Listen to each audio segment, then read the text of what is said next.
여기 모여 예배하는 우리 모두 교회 가족들 모두는 신체적으로 장성한 성인들입니다. 그러나 처음부터 날 때부터 걸을 수 있고 뜀박질할 줄 아는 사람은 아무도 없어요. 그렇게 태어난 사람은 없습니다. 제가 모르고 있나요 혹시? 여러분은 태어났는 데부터 막 걷기 시작하고 그랬다는 그런 전설이 있어요? 그런 사람은 아직 못 들어봤어요. 영재 발굴단에서도 못 들어봤고, 또 혹시 이런 어릴 때부터 영어를 잘하고 천자문을 떼고 이런 것 영재 발굴단에 가끔 나오지만 어려서 태어나면서 더 걷기 시작하고 뜀박됐다는 이야기는 못 들었어요. 사람은 그렇게 안 되어 있어요. 한 걸음씩 누워 있다가, 여러분 자녀를 키워보시나 이제 누워 있다가 되치기 하고, 그 다음에 기기 시작하고, 조금씩 뭘 잡고, 그 다음에 일어서고, 그때마다 이제 신기하죠. 부모 입장에서는 우리 자녀가 그렇게 일어서는 거, 우리도 다 그렇게 컸는데 신기합니다. 그러면서 옆에서 도와주죠. 한 걸음 뗄 때마다 손 붙잡고 이렇게 잘 걸을 수 있도록 도와주고요. 예. 그런데 이 말씀의 그런 의미입니다. 직설적으로 표현하면 서지 않으면 걸을 수 없다는 거예요. 똑바로 서기 위해서는 항상 홀로 서는 것을 연습하기도 하지만 누군가의 도움이 반드시 필요합니다. 누군가의 반드시 도움이 필요할 때 빨리 걸을 수 있고, 빨리 설 수 있고, 걸을 수 있고, 또 뜀박질 할 수 있는 거예요. 사람은 홀로 설 수 없는 존재입니다. 항상 다른 사람과 영적으로도 정서적으로 연결될 때 건강하게 자랄 수 있고요. 건강하게 성장할 수 있어요.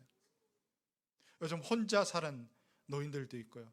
혼자 또 살아가는 그런 사람들이 있어요. 혼자만이에요. 우리나라도 그런 현상들이 많이 일어나는데 일본 같은 경우는 이미 우리보다 몇 년 앞서서 그런 현상들이 많이 일어나요. 혼자 50대, 60대 혼자 칩거해서 살다가 죽었는데도 누군가 왜 죽었는지, 그리고 언제 죽었는지 모를 정도로 시간이 지나가 늦게 발견하는 경우도, 고독사도 있고요. 사람은 그렇게 살면 건강하지 못합니다. 사람은 누군가 함께 연결되어 있을 때만 건강한 거예요. 그래서 성장할 수 있고요. 그렇게 살아갈 수 있는 것입니다. 오늘 본문에, 함께 읽은 본문에 가장 많이 등장하는 핵심 단어는 굳건하게 세운다, 흔들리지 않게, 또 굳건하게 서 있으면, 이런 단어들이 계속 나오고 있습니다. 같은 의미예요. 세운다는 의미예요. 굳건하게, 또 흔들리지 않게, 바람에도 태풍에도 흔들리지 않고 어떤 어려움 환난에도 흔들리지 않게 굳게 세워가는 것. 우리가 하나님의 성도로 하나님 부르심 받은 사람으로서 그렇게 굳건하게 세워져 갈 수 있는 그런 사람들, 또 그런 관계가 있다는 거예요. 주님이 교회를 세우신 목적은 분명합니다. 함께 서로를 믿음으로 굳게 세우기 위해서 함께 연합하도록, 또 사랑으로 서로 교제하도록, 또 함께 예비하도록, 함께 어려움을 이겨나가도록 주님이 우리를 교회로 부르셨다는 거예요. 이 부르신 목적이 분명한 거예요. 여러분, 오늘 바람도 불고 비도 오고 태풍도 올라온다는데 여러분, 그 모든 것을 무릅쓰고 예배하러 왔어요. 목장에도 그제 목장 모임도 여러분들 갔을 거예요. 왜 그렇게 열심을 내고 여러분들 예배하기 위해서, 모이기 위해서, 만나기 위해서 왜 이렇게 옵니까? 저 세종에서도 지금 몇 가정도 또 멀리서도 왜 그렇게? 주님이 우리 교회를 부르신 목적이 분명하고요. 또 그 교회가, 이 공동체가 여러분의 그런 의미를 주고 있다는 것이죠. 오늘 본문의 말씀, 교회 안에서 우리가 공동체 안에서 믿음 위에 굳게 세워주기 위해서 이런 관계가 필요하다고 말씀을 통해서 가르쳐주고 있습니다. 바울이 연약한 데살로니가 성도들, 사실 이 데살로니가 교인들은 사도 바울이 복음을 전하고 말씀을 가르치고 떠나왔어요. 긴 시간이 아니었어요. 그리고 지금 이 편지를 받을 때 얼마 지나지 않았다는 거예요. 그러니까 믿은 지 얼마 안 됐어요. 다 우리 요즘 말로 보면 초신자들이에요. 믿은 지 얼마 안 된 1년, 2년 이 정도밖에 되지 않은 사람들. 사도 바울이 궁금했습니다. 비록 몸은 떠나와 있는데 마음이 늘 거기에 신경 쓰이는 거예요. 어떻게 됐을까? 그들의 믿음이 견고하게 서 있을 텐데 어떻게 됐을까? 염려가 되고 궁금한 거예요. 그러기 위해서 지금 오늘 사도 바울이 편지하면서 그들과 나와의 관계, 또 그들의 관계, 어떻게 굳건하게 세워져 가는 공동체가 될 수 있을까? 여기에 대해서 가르쳐주는 교훈이 있습니다. 무엇입니까? 그 첫 번째는 서로를 위로하고 격려하라는 거예요. 교회는 위로하고 격려하는 공동체예요. 복음을 전하고 가르쳤던 이 어린 신자들을 바울은 보고 싶어 했고 돌보고 싶어 했어요. 그러나 그게 뜻대로 되지 않았어요. 2장 18절에서 밝히는 것처럼 그들에게 한두 번 계속 가고자 했지만 사단이 그 길을 막았어요. 뭔가 일이 자꾸 틀어지는 거예요. 마음은 정말 거기에 가고 싶었어요. 다시 가서 그들이 어떻게 성장하고 있는지 알고 싶다는 거예요. 지금 자신은 그리스 아테네에서 지금 머물고 있는데 그게 궁금해서, 또 그들이 혹시 어려움을 당해서 그 환난을 당하면서 유혹에 넘어갈까 봐, 사단에 또 넘어가서 사람들의 어떤 거짓 교사들의 유혹에 넘어가서 그들이 믿음을 떠났을까 봐 염려가 되었어요. 그래서 자기의 사랑하는 위로자였던, 옆에 동역자였던, 제자였던 디모데를 지금 그곳에 보냅니다. 요즘 같았으면 전화 한 통으로도 알 수 있고요, SNS 통해서 알 수도 있고요, 영상 통화할 수 있겠지만 그 당시에는 다 걸어 다녔어요. 꽤 먼 거리예요. 이제 그들의 소식과 그들을 위로하고 격려하기 위해서 디모데를 보내면서 정말 긴 시간을, 먼 거리를 여행해야 되고 또 그 소식을 기다려야 되는 거예요. 굉장히 힘든 과정이지만 그게 그만큼 소중하다는 거예요. 그들과 함께 연합하고 그들을 교제하고 그들을 위로하고 격려하는 것, 이것이 다른 무엇보다도 소중하기 때문에 디모데를 보낸 거예요. 바울도 지금 옆에 디모데가 얼마나 위로가 되는지 몰라요. 옆에 정말 위로가 되는 사람들이 있어요. 그죠? 그런 사람을 보내서 지금 머물게 하고 그곳에 소식을 듣고자 한 겁니다. 오늘 우리는 이 교회에 나와서 뭘 기대합니까? 오늘 예배를 통해서 뭘 기대합니까? 여러분, 굉장히 시간이 부족해요. 오늘도 어떻게 보면 더 많은 시간에 잠에 빠져 있을 수도 있고, 그동안 못 쉬었던 것들을 한꺼번에, 못 잤던 것을 한꺼번에 쉬고 싶은 욕구들도 있을 겁니다. 또 인터넷도 발달하고요, 기독교 TV도 발달해서 이게 틀면 설교가 나옵니다. 예배 실황도 나오고요. 우리나라 아직 그런지는 모르겠는데, 한 20년 전에 제가 미국 가 있을 때, 그때 TV로 이렇게 예배 드리는 교인들이 꽤 많았더라고요. TV로 팝콘 먹으면서, 샌드위치 먹으면서 앞에서 이렇게, 채널도 여러 개 돼요. 위성 그때 채널, 우리 그런 게 발달 안 해. 깜짝 놀랐어요. 아, 이렇게도 사람들이 이렇게 하고 있구나. 팝콘 먹으면서, 샌드위치 먹으면서 옆에 감자칩 먹으면서 예배하는 사람들이 꽤 있더라고요. 그리고 어디 가서 또 예배드려요. 그러니까 위성 TV 예배 이런 거 있더라고요. 그리고 또 헌금도 보내요. 앉아서 이렇게 책 써가지고 이렇게 우편함에 넣으면 그게 그 설교한 교회 그 헌금으로 구자로 입금이 되는, 굉장히 새로운 신세계를 경험했는데 그게 좋을까요? 팝콘 먹으면서 그 TV 앞에서 찬송하고 예배하고 또 가서 하고 있고요. 그런데 여러분, 우리 그걸 무릅쓰고 그 편리한 시대, 지금도 훨씬 더 편리한 시대에 왜 여러분 이렇게 모입니까? 뭘 하기 위해서요? 우리의 관계를 맺기 위해서 그렇습니다. 교회라는 것은, 하나님 우리를 부르신 것은 서로와 서로의 관계가 맺어져야 돼요. 관계는 TV를 통해서 맺어지는 게 아니에요. 관계는 그냥 SNS 통해서 여러분 맺어지는 관계도 있을 거예요. 페이스북 친구도 있어요. 저도 보니까 꽤 많아요. 그냥 친구 요청이 와서, 혹은 저는 친구 요청도 거의 안 해요. 거의 안 하는 뿐만더러 또 친구 요청이 와도 이제 이상한 요청들은 거의 다 끊어요. 안 해요. 그런데도 한 800명, 1000명 되더라고요. 근데 이게 몰라요, 누군지. 사실은 그 중에 내가 제대로 안다고 생각하는 것은 한 30%도 안 될 거예요. 30%도 안 될 거예요. 거기다 또 줄이면 깊이 안다, 야 정말 안다 하는 것은 우리 교회 가족들, 또 뭐 친한 친구들 혹은 선후배 목사님들 뭐 이 정도에 좀 어느 정도 안다고 표현하죠. 관계라는 것은 그렇게 맺어져 있지만 안다고 생각하고 관계를 정말 교제한다고 생각하는 사람들은 몇 사람이 안 되는 것 같아요. 근데 교회는 그렇지 않습니다. 관계 공동체예요. 그래서 공동체라는 거예요. 또 하나의 가족이에요. 우리는 가족끼리 밥을 먹고 가족끼리 만나고 일상을 공유하고 있잖아요. 근데 교회는 또 하나의 가족 공동체라는 거예요. 우리의 삶을 함께 공유하고 힘들 때 함께 위로하고 격려하는 거예요. 바울이 디모데를 보내서 돌아와서 그 소식을 전하는데 바울이 굉장히 기뻤습니다. 왜 기뻤습니까? 바울이 염려했던 게 하나가 있어요. 그 데살로니가 교회를 향해서 염려했던 거 하나가 특별히 말씀을 가르칠 때 분명히 당신들이 지금 여러분들이 예수를 믿는 것 때문에 이 신앙을 갖는 것 때문에 환란이 올 것입니다. 어려움이 생길 겁니다. 왜? 여러분의 믿음을 믿는 것을 싫어하는 사람들이 있고요. 여러분이 이 성경에 하나님이 가르쳐주신 이 가치, 이 문화, 방향 이것이 싫은 사람들이 있어요.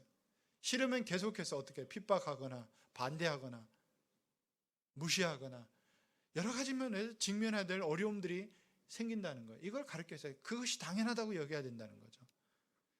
그들도 알고 있었습니다.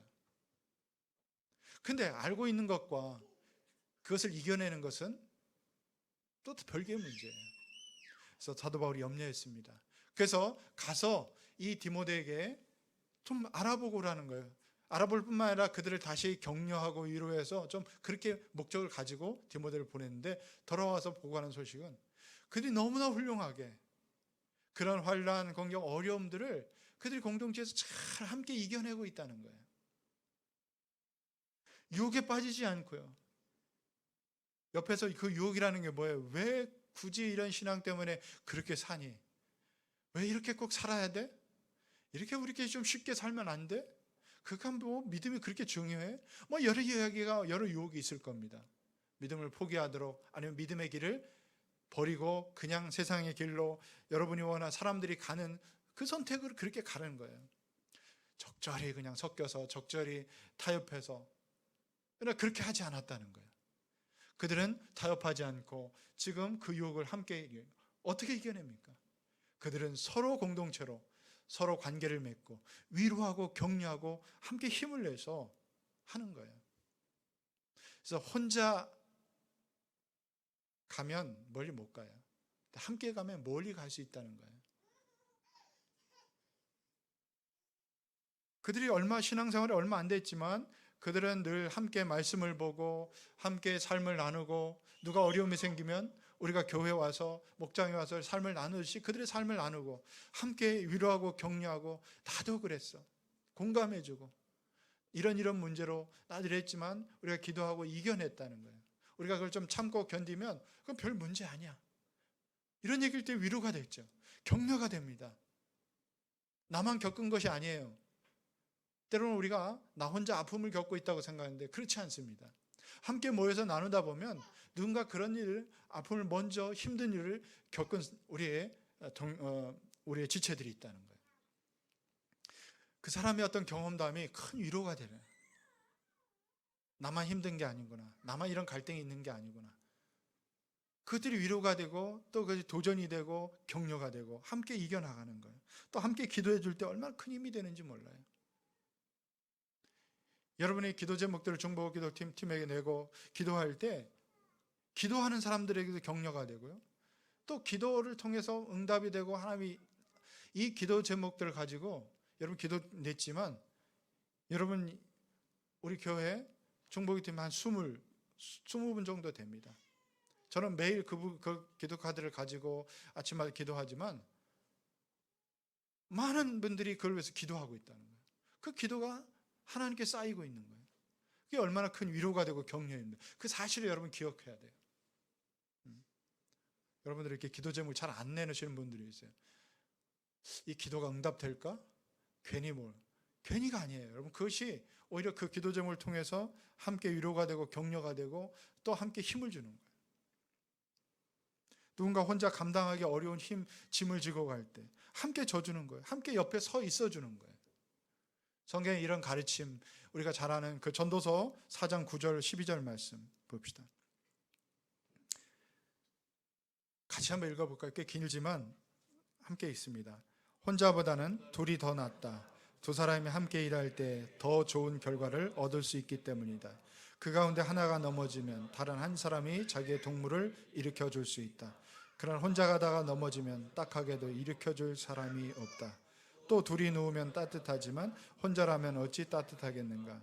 혼자 싸우면 지지만 둘이 힘을 합하면 적에게 맞설 수 있다. 세 겹줄은 쉽게 끊어지지 않는다. 너무나 중요한 말씀이에요. 혼자 하면 넘어져요. 넘어지면 일으켜줄 동무가 없는 것처럼 외롭고 힘든 게 없어요. 그러니까 옆에 형제가 외롭고 힘들고 지쳐 쓰러질 때 함께 일으켜줄 여러분의 지체들이 있고 여러분의 동무가 있고 형제 자매들이 있는 거예요. 함께하면 힘이 생기는 거예요. 함께하면 이길 힘이 있어요. 적에도 유혹에도 맞설 힘도 생기고요. 또 어떤 것에도 어떤 사단의 공격과 외부의 어떤 것들도 함께 힘을 합쳐서 물리칠 수 있어요. 맞설 수 있어요. 경제적으로 힘든 지체가 있으면 우리가 그 조금씩 나누는 거예요. 여러분 신약교회가 바로 그런 거예요. 과부와 과들도 많았고 경제적으로 어려움에 처한 약자들도 있었어요. 그럴 때 자기의 가진 재물들을 함께 나누는 거예요. 공평하게 나누고 그들에게도 먹을 것이 공급되고 그들에게도 필요한 것들이 공급될 수 있는 거예요. 이게 진정한 교회, 우리에게 보여주신 신약 교회 모습이에요. 목장에서 여러분 그렇게 하고 있습니다. 가족 공동체, 또 하나의 가족 공동체에서 목장에서 여러분 어려움이 생기면 얼마나 함께 또 그 짐을 나눕니까? 마음도 위로하고 또 힘들 때 함께 격려하고 함께 기도해주고 물질적 어려울 때 또 그것도 함께 나누고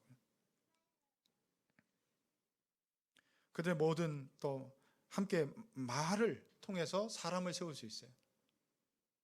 성경적인 의미의 위로란 무엇이라고 생각하십니까? 그것은 도움이 필요한 사람들, 필요하고 위로가 필요한 사람들을 돕기 위해 옆에 서 있는 것입니다. 공간적으로만 서 있는 것이 아니라 정서적으로, 영적으로 함께 서 있는 겁니다. 여러분 이 세상에 위로가 필요 없는 사람 아무도 없습니다. 우리가 살다 보면 오르막길이 있고 내리막길도 있어요. 나는 아무 힘들지 않아요. 아무 힘들지 않아요. 옛날에 한 친구가 뭡니까? 있어요. 분명 어려움도 있는데 나는 힘들지 않다고 늘 얘기합니다. 믿음 안에서 다 해결하고 있어요. 굉장히 눈에 보이는데 어려움을 지금 겪고 있는데도 괜찮아. 이거 충분히 이길 수 있고 하나님이 해결해 주실 거야. 다가가서 함께 기도해주고 격려해주려고 해도 그렇지 않아요. 별로 그런 걸 원하지 않아요. 그러니까 나중에 보니까 아무도 그 옆에 사람이 있질 않아요. 아무도 그 옆에 함께 서 있질 않아요. 자기가 정말 어렵고 힘들 때 그 교회라는 게 뭐예요? 공동체라는 게. 위로 받으려고 다가가줘야 돼요. 나 이렇게 힘들어요. 나 이렇게 어렵습니다. 나를 위해서 기도해 주세요. 이런 사람이 더 저는 사랑스러워요. 이런 사람이 사랑받아요. 함께 도움을 주고 함께 격려해 주고 함께 위로해 주는 사람도 그 사람과 함께 더 깊은 관계를 그걸 통해서 관계를 맺어가는 거예요. 그래서 여러분들 목장에서 안 힘든 척 나는 괜찮은 척 하지 마세요. 함께 힘들 때는 정말 때로 눈물 흘리고 정말 힘들어요. 어때는 우리 부부관계가 너무 힘들어요. 함께 기도해 주세요. 아니면 우리 이런 문제로 어렵습니다. 함께 기도해 주세요. 삶을 나눌 때 여러분 그게 그 사람에게 또 위로가 갑니다. 지체들을 통해서 하나님의 위로가 공급되고요. 격려가 되고 그럴 때 관계가 더 단단해지는 거예요.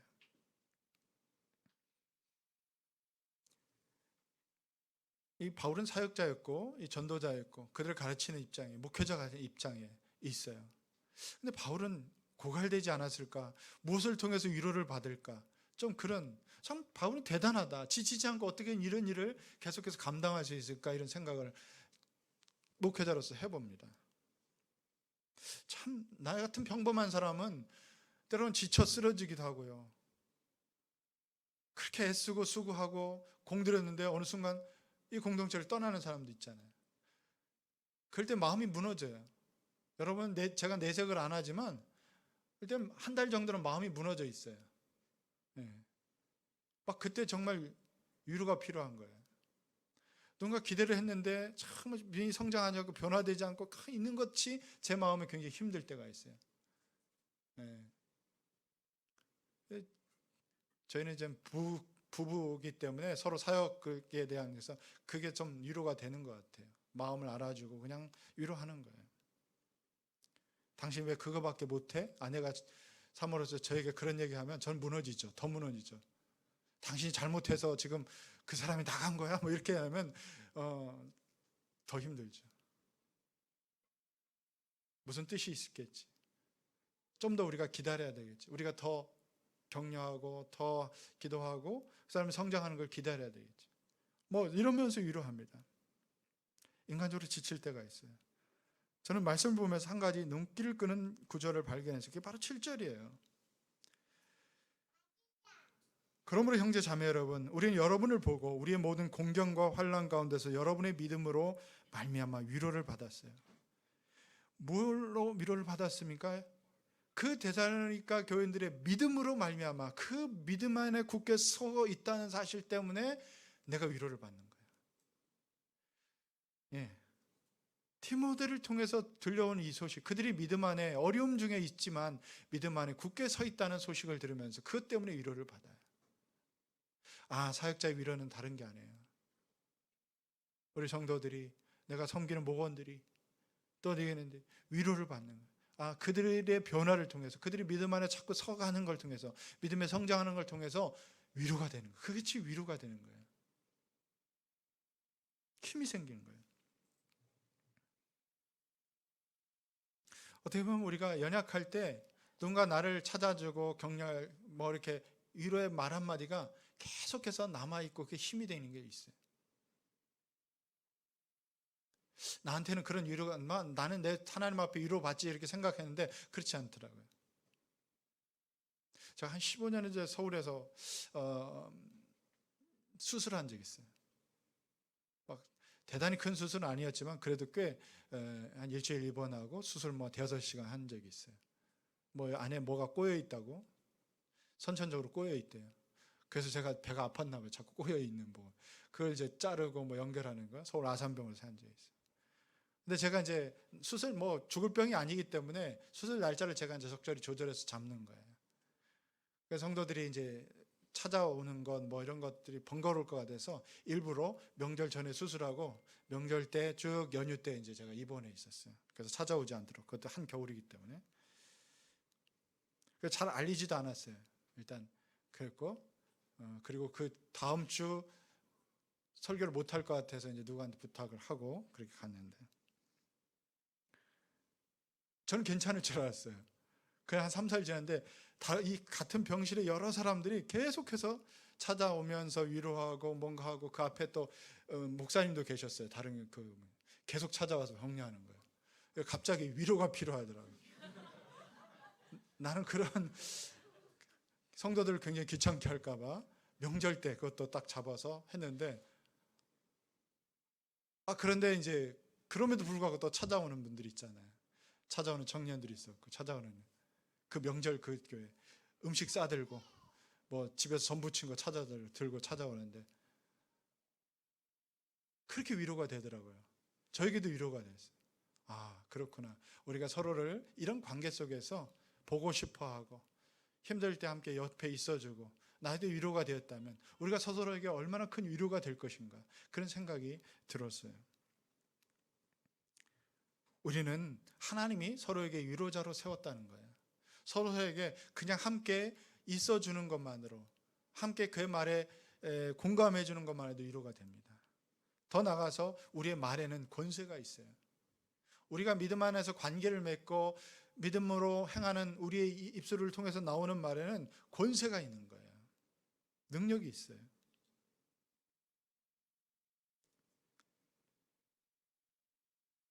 (8절에) 보십시오. 여러분이 주님 안에 굳게 서 있으면 이제 우리가 살아있는 셈이기 때문입니다. 사실 사역자들의 가장 큰 위로는 내가 섬기는 교회 성도들 믿음으로 바로 서가는 거 볼 때, 성장하는 거 볼 때입니다. 목자 목녀들의 보람도 여기 있잖아요. 정말 본정이 없을 때가 느껴지기도 하지만 그래도 가장 보람 있는 건 뭡니까? 왜 이 일을 포기하지 않고 하는 겁니까?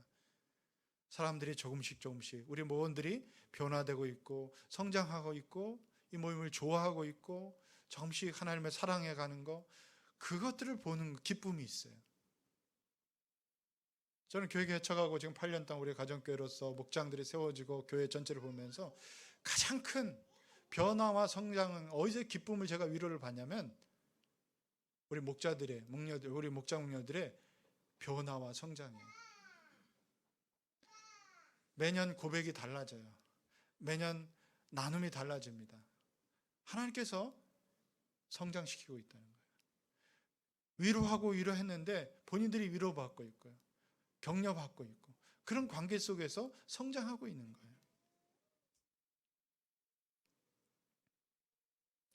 누군가 격려해 줄 때 정말 그게 성장하는 것 같아요. 저는 고등학교 1학년 때 교회를 처음 나갔어요. 제가 교회를 나가서 굉장히 두려움이 있었어요.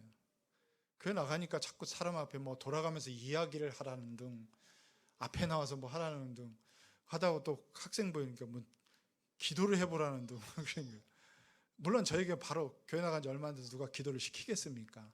기도는 한 7개월, 8개월쯤 됐을 때 한번 그때부터 한 적이 있는데 저한테는 두려움이 있어요. 사람들 앞에 서는 두려움. 그리고 사람들 앞에서 이야기하면 말을 더듬어요. 지금은 말을 안 더듬어요. 이게 놀랍게도 고쳐진 거예요. 말을 더듬어서 말을 이어갈 수가 없었어요. 그리고 부끄러워서 목소리도 떨리고 그리고 무지무지한 음치였어요. 우리 집안이 다 음치예요. 감사하게도 우리 자녀들은 저를 안 닮고 엄마를 닮아서 얼마나 감사한지 몰라요.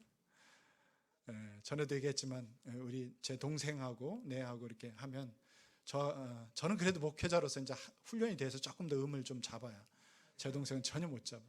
그래서 명절 때 이렇게 예배 드리는 게 굉장히 힘든데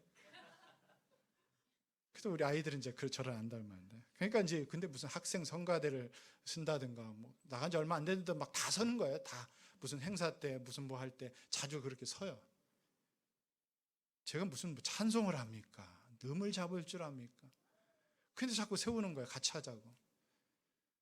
그래 했어요. 하는데 얼마나 괴롭겠어요. 옆에 있으니까 음이 같이 떨어지고 같이 막 이상하게 되고 그런데도 잘한다고요. 제가 뭐 둘러앉아서 앞에 뭐 얘기를 하라고 그러면 뭐 얘기를 하면 선생님들이 너무 잘한다고 야 너 말 잘한다고 뭘 잘해 더듬으면서 말하는데 돌아보면 그게 위로와 격려였어요. 저에게 너 할 수 있다고 얘기한 거예요. 저는 그러면서 1년 2년 보면서 굉장히 그 두려움과 약점들이 극복되어 나갔어요. 어느 순간 제가 보면 앞에 나가서 이야기하고 있더라고요. 말 더듬지 않고 자신 있게 이야기하고 있더라고요. 그 나중에 대표기도 하고 있더라고요. 제 기억에 한 8개월 만에 대표기도, 학생의 대표기도를 한 것 같아요. 물론 써서 했지만 놀라운 변화예요. 아마 제가 계속 그 상태로 나의 연약함과 약점을 두려움을 갖고 있었다면 목사로서 꿈을 꾸지 못했을 거예요. 제가 사역자가 된다는 것은 언감생심 생각해보지 못했을 거예요. 어떻게 보면 그 공동체에서 저에게 격려와 위로와 늘 힘을 줬던 그것이 저로 하여금 두려움을 극복하게 하고 선천적으로 말을 더듬은 건 아니었어요. 제가 남 앞에서 나의 약함이 있기 때문에 자신을 드러내고 싶지 않은 어떤 자상이 안 좋았기 때문에 그랬던 것 같아요. 근데 그것들이 펴졌어요. 그것들이 극복이 된 거예요. 공동체에서 사람들의 격려와 위로가 저로 하여금 변화되겠다는 거예요. 여러분도 할 수 있어요. 여러분의 말에는 권세가 있습니다. 하나님 주신 권세예요. 다른 사람을 세우려는 위로와 격려의 말 한마디가 한 사람의 영혼을 살릴 수 있어요. 우리가 비판하는 그 말은 또 산 사람을 죽일 수도 있다는 거예요. 교회 안에서 여러분의 작은 위로와 격려와 섬김이 그 사람의 인생을 바꿀 수 있는 능력이 있다는 사실을 믿으시기 바랍니다. 말에 하나님 우리에게 권세를 주셨다는 거예요. 그래서 말 조심할 뿐만 아니라 말을 통해서 믿음의 말을 하세요. 위로와 격려의 말을 하시고 세우는 말을 하세요. 두 번째는 서로 함께 하고 싶어하는 친밀한 관계. 이것이 세우는 공동체의 특징입니다. 6절 읽어봅시다. 간절히 보고 싶어하는 거 두 번 나옵니다. 간절히 보고 싶어하는 거. 그냥 보고 싶은 게 아니라 정말 간절히 보고 싶은 거예요. 2장 17절에도 나옵니다. 형제 자매 여러분, 우리 같이 한번 읽어봅시다. 형제 자매 여러분, 우리가 잠시 여러분을 떠난 것은 얼굴이요 마음은 아닙니다. 우리는 얼굴을 마주하고 여러분을 볼 수 있기를 간절히 바라고 있습니다. 이 간절하단 말을 계속 쓰고 있어요. 간절히 보고 싶은 거예요. 교회 안에서 우리의 이 보고 싶은 관계, 간절히 보고 싶은 관계, 정말 보고 싶어 했어요. 바울은 몸은 떠나 있지만 마음은 그들에게 이미 간절히 또 보고 싶어 했는데 나만 보고 싶은 게 아니었던 거예요. 데살로니가 교회 그 성도들도 바울을 간절히 보고 싶어 했고 서로 보고 싶어 했다는 거예요. 믿음 안에서 만난 이 맺어진 관계는 바로 이런 모습이어야 돼요. 오늘 만났는데 집에 또 가니까 또 만나고 싶어요. 지난주에 목장 모임 했는데 오늘 다음 또 보고 싶은 거예요. 이런 관계. 교회 안에 이런 관계가 형성되면 가만 놔둬도 자연스럽게 성장합니다. 자연스럽게 세워져요. 모였는데 마음 상하고 모였는데 싸우고 모였는데 이러면 누가 만나고 싶겠어요? 다시는 만나고 싶지 않죠. 그죠? 그래서 여러분 관계 속에서 우리가 친밀한 관계를 맺으려면 위로하고 격려해야 돼요. 그래야 친밀한 관계가 맺어져요. 보고 싶어하는 관계가.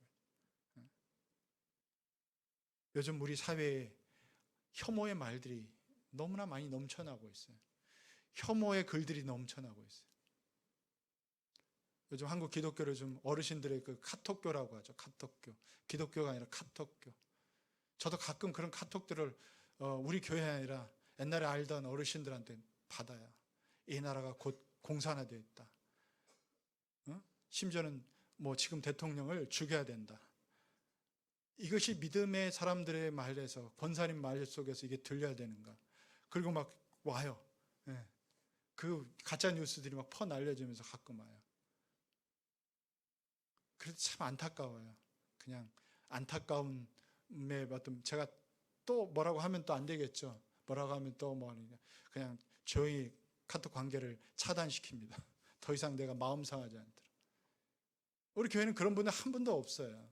분별력이 없기 때문에 그런지만 말에나 어떤 속에서 이게 혐오의 말들이 너무 많이 섞여요. 하나님께서 우리에게 가르쳐 주신 것들은 그런 게 아니잖아요. 사랑과 용납과 서로를 이해하는 것과 마찬가지로 또 우리가 어떤 다른 입장에 섰다고 해서 우리가 혐오의 말들을 계속해서 쏟아내서는 안 되는 거예요. 그거 관계없이 우리 교회 안에서는 그것 때문에 서로 비판하고 판단하는 것이 없도록 했으면 좋겠어요. 서로를 격려하고 세워주는 말, 서로에게 용납할 수 있는 것, 그런 관계 속에서 친밀한 관계가 형성되는 거예요. 가족 관계. 그래서 여러분 밥을 먹어야 돼요. 그래서 목장에서는 밥을 먹어야 돼. 자주 밥을 먹고 그러면서 친밀해져요. 식구끼리는 그냥 말 안 해도요 친밀함이 있어요. 식구끼리는. 또 1절과 5절에서 주목해야 될 단어가 또 있어요. 참다 못하여. 보다 쉽게 표현해 주는 것은 바로 이 의미를 쉽게 표현해 이런 거예요. 어릴 적 수영장이나 내과에 가서 그런 내기 하잖아요. 누가 숨을 오래 참나. 물속에 들어가서 머릿속에 푹 있다가 나중에는 막 참다 못해 푹 쉬잖아요. 올라오는. 막 그러면서 거친 숨을 내쉬고 참다 못해서.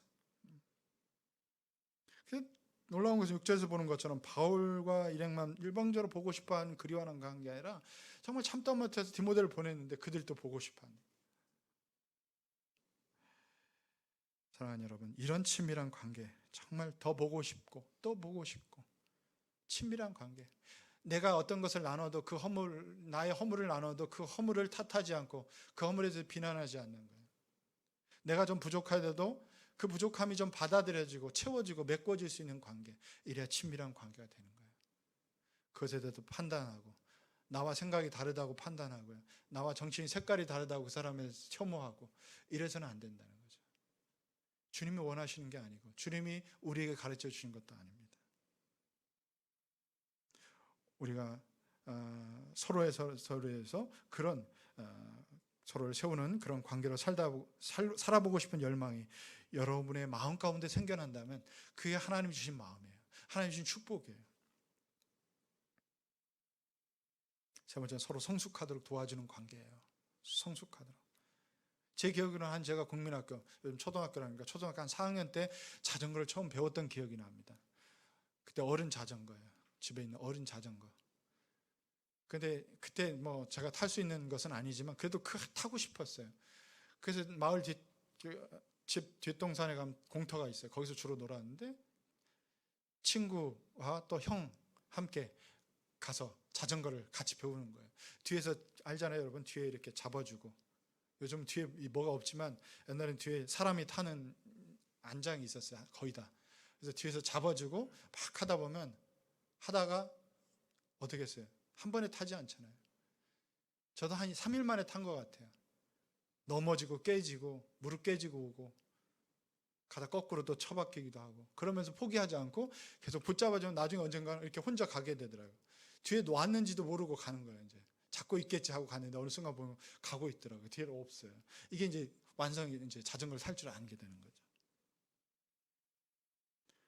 넘어질 때 몇 번 넘어졌다고 포기하면 배울 수가 없는 거예요. 더 이상 성장이 안 되는 거죠. 근데 누군가 잡아주는 거예요. 누군가 도와줘야 돼요. 그래 빨리 배울 수 있어요. 혼자서 하는 것보다 아까 전도서 말씀처럼 둘이 하면 훨씬 더 잘할 수 있어요. 훨씬 더 빨리 익힐 수 있고 훨씬 더 빨리 성장할 수 있어요. 그래서 하나님이 교회 공동체를 부르신 것은 함께 관계 속에서 성장하도록 혼자 있는 것보다 훨씬 관계 속에서 배우는 게 많아요. 여러분 목장 속에서 삶을 함께 나누다 보면 저 사람의 경험을 통해서 내가 성장합니다. 저 사람이 경험한 그 하나님이 그만큼은 아니지만 오늘 그 나눔과 그 마음을 내가 함께 경험하고 있는 거예요. 그러면서 나도 하나님을 경험하고 있고요. 점점 또 함께 성장하는 거예요.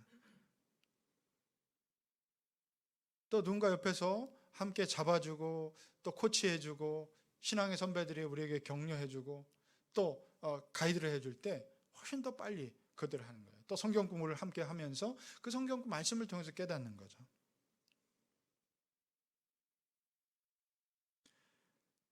사절에도 이 말씀처럼 환난을 당하게 되려는 것을 사도 바울이 가르쳐줬어요. 그들도 알고 있었어요. 알고 대처했습니다. 어떻게 해요? 서로 인내하면서 격려하고 함께 성장해 갔어요. 어려움을 통해서 함께 또 하나님 경험하고 기도 응답 받고 또 어려움을 또 맞서 싸울 수 있는 힘도 생기고요. 그리고 환난 때문에 그들은 더 성장할 수 있었던 거예요.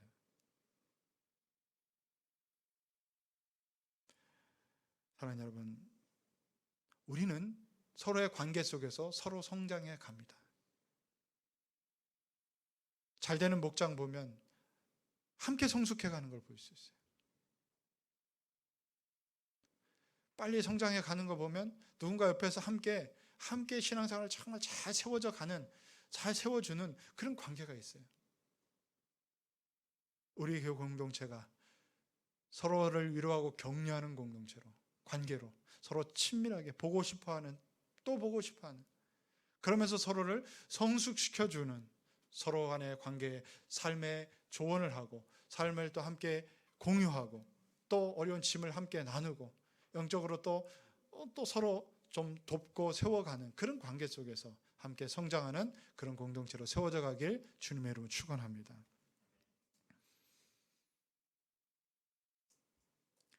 여러분의 위로에 능력이 있음을 믿으시기 바랍니다. 교회 안에서 서로를 세우기 위해서 하는 위로는 이미 내 지식이나 내 성격에서 나오는 위로가 아니에요. 내가 믿음 안에 신앙 안에서 형제를 위로할 때 성령 하나님이 옆에서 도우십니다. 성령 하나님의 또 다른 별칭은 보혜사예요. 보혜사의 뜻은 뭐냐면 위로자라는 뜻이에요. 믿음 안에서 하나님 말씀 안에서 영적으로 다른 사람을 세워주기 위해서 하는 것은 성령 안에서 행하는 거예요. 그리고 그것은 이미 위로자예요. 위로자이신 성령께서 우리에게 그런 마음을 주신다는 거예요. 위로와 격려는 사람을 바꿉니다. 변화시킵니다. 사람을 새롭게 합니다. 그런 능력이 있어요. 모일 때마다 우리가 만날 때마다 위로하고 격려하고 친밀해지고 서로를 성숙해나가는 관계, 그러면서 세워지는 거예요. 내가 세워지고 내가 세워지면 또 다른 사람 세워지는 거예요. 세상의 모든 관계는 다 일시적일 수 있습니다. 그러나 그리스도의 몸을 이루고 세워가는 교회 안에서의 믿음의 관계, 사랑의 관계는 천국에서도 지속되는 관계예요.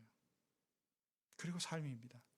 항상 서로를 세우기 위해서 위로하고 보다 친밀한 가족 공동체 이루어가면서 서로를 성숙시켜 나가는 아름다운 교회를 우리가 함께 만들어가고, 그런 교회 생활을 여러분이 누리고, 그러면서 또 옆에 있는 사람들, 여러분 주변에 있는 사람들의 위로자가 되어주고 그들을 함께 성숙시켜 나가는 그런 삶의 모습들을 가지고 함께 세워가는 여러분이 되기를 축복합니다.